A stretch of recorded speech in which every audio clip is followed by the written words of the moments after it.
राधे राधे गुरुजी। जी राधे राधे। गुरुजी मैं आपसे ये पूछना चाहती हूँ कि मैं ना शुरू से बिल्कुल ठीक थी, तो लेकिन ना मैं पहले टीचर रह चुकी हूँ, मैं डांस की टीचर भी रह चुकी हूँ, लेकिन 2 साल पहले मेरे पैर में दिक्कत हुई है और मैं चल नहीं पाती हूँ। मैं इसीलिए आज आपके यहाँ सोफे पर बैठी हूँ क्योंकि मुझसे नीचे चौकड़ी लगाकर बैठा नहीं जाता है। गुरुजी कुछ लोग जो कि बहुत माला जाप करते हैं, वो सोचते हैं कि हम ही भगवान हैं, हम जो कहते हैं वो बहुत सच होता है, लेकिन वही लोग मुझे ये कहते हैं कि ये तो लंगड़ी है। तो गुरुजी मुझे ना अपने भगवान पर विश्वास है। मैं बहुत डॉक्टर्स के पास गई हूँ, मेरा कुछ भी डॉक्टर ने मुझे दवाई देने से भी मना किया है कि कोई भी दवाई नहीं है आपके लिए, आप सिर्फ एक्सरसाइज करो। और मेरा एक्सरसाइज करने में बिल्कुल भी इंटरेस्ट नहीं है, मेरा मन नहीं लगता एक्सरसाइज करने में, मैं कर नहीं पाती हूँ।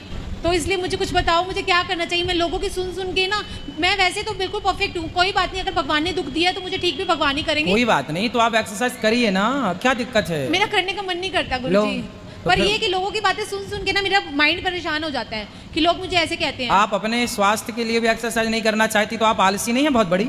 आलसी तो हूँ गुरुजी मैं। फिर तब ये आलसपन है तो लोग लंगड़ी कहेंगे तो सुन लिया करो, या तो एक्सरसाइज करके ठीक हो जाओ, या तो फिर समाज के ताने सुनती रहो। अब आप ताने भी नहीं सुनना चाहती हो, एक्सरसाइज भी नहीं करना चाहती हो, तो ऐसे नहीं होता। या तो एक्सरसाइज करके ठीक हो जाओ, या फिर समाज के ताने सुनो, लंगड़ी कहेंगे लोग। ठीक है। और सुनो, इससे कोई फर्क नहीं पड़ता कि लोग क्या कह रहे हैं। एक लड़की थी, वो ट्रेन से गिर गई थी, तो उसके दोनों पाँव के ऊपर ट्रेन निकल गई थी, कट गए।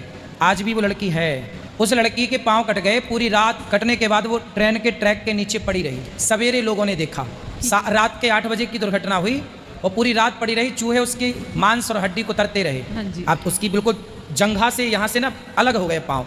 ना जाने रात भर में सैकड़ों ट्रेन गुजर गई और वो पड़ी रही, और फिर भी वो जिंदा। तो उसने सोचा कि भगवान ने मुझे जिंदा क्यों रखा, तो उसको लगा कि कोई विशेष उद्देश्य के लिए जिंदा रखा। उसे हॉस्पिटल ले जाया गया, पाँव तो कट ही चुके थे, लेकिन उसने एक नकली पाँव लगवाया। और आश्चर्य मानेंगे, उस नकली पाँव को लगाकर उस लड़की ने कहा कि ईश्वर ने यदि जीवन दिया है तो उद्देश्य जरूर कुछ ना कुछ दिया होगा। वो लंगड़ी जो दोनों पाँव कट गए, नकली पाँव लगा के वो चलना शुरू किया, एवरेस्ट की चोटी तक चढ़ गई वो लड़की, और अपना नाम पूरी दुनिया में पहुंचाया।